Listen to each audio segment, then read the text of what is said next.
Hi welcome to Tanya YouTube channel. எல்லாம் பார்க்கும்போது subscribe பண்ணிவிட்டு பாருங்கள். இன்றைக்கி என்ன சாப்பாடு கொடுக்க போகிறோம்னா சீரகம் ரைஸ் தான். பாப்பாவுக்கு வேக்சின் போட்டு வந்தனால சீரகம் ரைஸ் கொடுக்கலாம் அப்படின்னு சொல்லிட்டு அதுக்கு வந்து பூண்டு கொஞ்சம் நிறையா எடுத்துக்கோங்க. ஏன்னா ஊசி போட்டு வந்திருக்கோம் இல்லையா, அப்போ வந்து பூண்டு கொடுத்தா ரொம்ப நல்லது.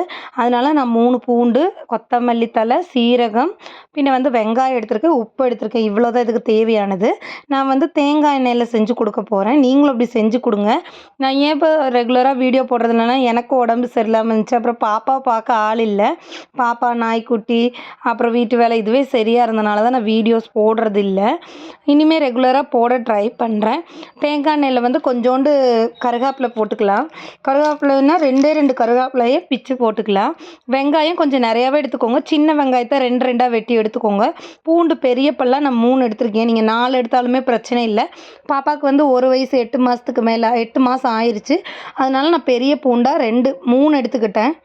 இது நல்லா வணங்கட்டும். வணங்கினதுக்கப்புறம் நம்ம பூண்டு போட்டுக்கலாம். நீங்கள் பூண்டு முழுசாக போடுறதுனாலும் போட்டுக்கலாம், இல்லைன்னா 2 கட் பண்ணி கூட போட்டுக்கலாம். அது பிரச்சனை கிடையாது. ஏன்னா குக்கரில் விசில் விடும்போது அது மசிஞ்சிரும். நம்ம எப்படியும் மேஷ் பண்ணி கொடுக்கும்போது கரெக்டாக இருக்கும். நான் வந்து அந்த பூண்டை வந்து 2 துண்டாக வெட்டியே போட்டுக்கிட்டேன். அப்புறம் வந்து சீரகம், உங்களுக்கு சீரகம் எவ்வளோ கொடுக்கணுன்னாலும் நீங்கள் கொடுங்க. அதனால் எந்த ஒரு ப்ராப்ளமுமே கிடையாது. குழந்தைங்களுக்கு சீரகம் கொடுக்குறது ரொம்ப நல்லது. செரிமானத்துக்கு வந்து ரொம்ப ஹெல்ப் பண்ணும். சாப்பிடவே சாப்பிடாத குழந்தைங்க கூட சீரகத்தோடு நீங்கள் வெறும் சீரகம் போட்டு ரைஸ் வேக வச்சு கொடுத்தீங்கன்னா கூட சாப்பிட்ருவாங்க. ஏன்னா அது நல்ல டேஸ்ட்டாக இருக்கும். லைட்டாக உப்பு, கொஞ்சம் சீரகம் போட்டு நீங்கள் கொடுத்தீங்கன்னா போதும், சாப்பிட்ருவாங்க. ஏன்னா அந்த சாப்பாடு அந்தளவுக்கு நல்லாயிருக்கும். நான் அதிகமாக தன்யாவுக்கு வந்து சீரகம் ரைஸ் வந்து செஞ்சு கொடுப்பேன். அவள் வந்து விரும்பி சாப்பிட்டுக்குவா. உடம்பு சரியில்லைனாலுமே நான் சீரகம் ரைஸ் தான் வச்சு கொடுப்பேன். இதெல்லாம் நல்லா வணங்கினதுக்கப்புறம் கொத்தமல்லி தழை போடுங்க. புதினா இருந்துச்சுனாலும் புதினா போடலாம். நான் கொத்தமல்லி தழை மட்டும்தான் இருந்துச்சு, அதனால் நான் கொத்தமல்லி தழை நல்லா போட்டு நல்லா வணக்கி விட்டுக்கிட்டேன். சீரகம் வந்து நார்மலாகவே உடம்ப வந்து சீராக வச்சுக்க சொல்லுவாங்க. அதனால் குழந்தைங்களுக்கு நீங்கள் ஆரம்பத்துலேருந்து சீரகம் கொடுக்கும்போது உடம்பு வந்து நல்லா சீராக வச்சுக்கும். டைஜஷன் ப்ராப்ளம் இருக்காது. க்ரோத்துக்கு ரொம்ப நல்லது. அப்புறம் தேடி பிடிச்சி கொஞ்சோண்டு புதினா இருந்தனால புதினாவும் போட்டுட்டேன்.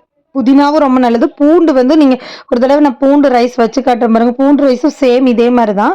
ஆனால் பூண்டு நல்லா சதைச்சி நம்ம வைக்கணும். பூண்டு ரைஸ் வச்சு கொடுத்தோம்னா கேஸ் ப்ராப்ளம் எல்லாம் இருக்காது. குழந்தைங்களுக்கு டைஜஷன் நல்லாகும். பாப்பாவுக்கு வந்து அந்த மாதிரி விஷயத்தில் எந்த ஒரு சின்ன பிரச்சனைகளுமே வந்தது கிடையாது. அதான் சொல்கிறேன், தடுப்பூசியே தன்யாவுக்கு இந்த 1.5 வயசு தடுப்பூசியில் தான் தன்யா வந்து அழுதுருக்கா. லைட்டாக காய்ச்சல் வந்திருக்கு. எதுவுமே வர விட்டதே கிடையாது. அந்த அளவுக்கு ஃபுட்டு வந்து ரொம்ப பார்த்து கொடுப்போம். இப்போ வந்து 1.5 வயசு ஆயிடுச்சா. இப்போ நான் காலையில் எழுந்திரிச்சோன்னே ஒரு தடவை ராகி கூழ் கொடுத்துருவேன். மதியத்துக்கு ஒரு முட்டையோட சாப்பாடு கொடுத்துருவேன். ஈவினிங் வந்து உளுந்தங்கஞ்சி வச்சு கொடுத்துருவேன். அதுக்கு இடையில வந்து கவு மில்க் வந்து ஏதாவது ஒரு நேரம் கவு மில்க் கொடுத்துருவேன். நான் இன்னும் ஃபீடிங் ஸ்டாப் பண்ணல. நான் ஸ்டாப் பண்ண போகிறேன். ஏன்னா 2 வயசு ஆக போகுது இல்லையா, அதனால் நானும் ஃபீட் பண்ணுறனால ஒரு நேரம் வந்து பசும்பால் ஒரு தடவை கொடுத்துருவேன். நைட்டுக்கு அதே மாதிரி கஞ்சி வச்சு கொடுப்பேன். இல்லைன்னா இந்த இட்லி அந்த மாதிரி ஐட்டம் நான் கொண்டு போகவே இல்லை பாப்பாவுக்கு. அப்படியே யாராவது கொடுத்தாலும் நம்ம பக்கத்துல எல்லாம் குழந்தைங்க இருக்காங்க, கொடுத்தாலுமே அவங்களையுமே கொடுக்காதீங்க, இட்லியே கொடுக்காதீங்க, மாவு ஐட்டம் கொடுக்காதீங்க அப்படின்னு சொல்லுவேன். கோதுமை ரவை அந்த மாதிரி, நம்ம ரவையும் ஒயிட் ரவை கொடுக்க வேண்டாம், கோதுமை ரவை அந்த மாதிரிலாம் கொடுக்கலாம் குழந்தைங்களுக்கு. நம்ம எது கொடுத்தாலும் கொஞ்சம் சீரகம் போட்டு கொடுக்கும்போது அது ரொம்ப பெஸ்ட்டாக இருக்கும் குழந்தைக்கு. அதனால நீங்களும் இனிமேல் கொடுக்குற சாப்பாட்டில் சீரகம் போட்டு கொடுத்து பாருங்கள், நல்லா இருக்கும். புதினா, கொத்தமல்லி எல்லாம் போடும்போது கொஞ்சம் ஃப்ளேவராக இருக்கும். இதே இந்த வெங்காயம் பூடு வந்து ப்ரௌனிஷ் ஆயிடுச்சுன்னா இன்னும் கொஞ்சம் நல்லாயிருக்கும். குழந்தைங்க வந்து இதில் வேஸ்டேஜே இருக்காது. ஏன்னா மென்று சாப்பிட்டா வந்து பாப்பாவுக்கு எல்லா பல்லும் வந்துருச்சு.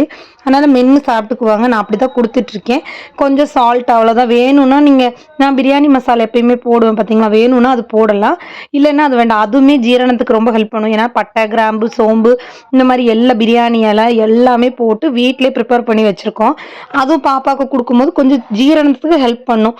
நார்மலாகவே நம்ம அந்த பிரியாணிக்கு போடுற எல்லா ஐட்டமும் போட்டு டீ போட்டு குடித்தா ரொம்ப ரொம்ப இம்யூனிட்டிக்கு நல்லது நமக்கே. அதே குழந்தைங்களுக்கு கொடுக்கும்போது பார்த்துங்க, சொல்லவே வேண்டாம், குழந்தைங்களுக்கும் நல்லது. ஆனால் அது வந்து பேருக்கு ஒரு பிஞ்ச் அளவு தான் போடணும். நம்ம வந்து 1/2 டீஸ்பூன் போட்டு 3 பேர் டீ வச்சு குடிக்கலாம். சாப்பிடவே சாப்பிடாத குழந்தைக்கு நீங்கள் வேணால் இப்படி ட்ரை பண்ணி பாருங்களேன். அவங்க விரும்பி சாப்பிட்ருவாங்க. பேலன்ஸ் வைக்க மாட்டாங்க. ஸ்கூலுக்கு முன்னே நீங்கள் இப்படி ப்ரிப்பேர் பண்ணி கொடுக்கலாம், அவங்க வந்து சாப்பிட்ருவாங்க. ஏன்னா பிரியாணி டேஸ்ட் தான் வருதுல. லைட்டாக 2 சொட்டு நெய் விட்டு கொடுத்தா போதும். தனியாக்கு எப்பயுமே வைக்கும்போது நான் ஒரு 4 ஸ்பூன் சாப்பிட்ருவேன். ஏன்னா இந்த சாப்பாடு ரொம்ப நல்லா இருக்கும். பாப்பா வந்து 2வது நான் கொடுக்கலன்னா அம்மா அப்படி சொல்லுவா. ஏன்னா அந்தளவுக்கு நல்லாயிருக்கும். நீங்களும் ட்ரை பண்ணி பாருங்கள். இந்த வீடியோ பிடிச்சிச்சின்னா மறக்காமல் சப்ஸ்கிரைப் பண்ணுங்கள்.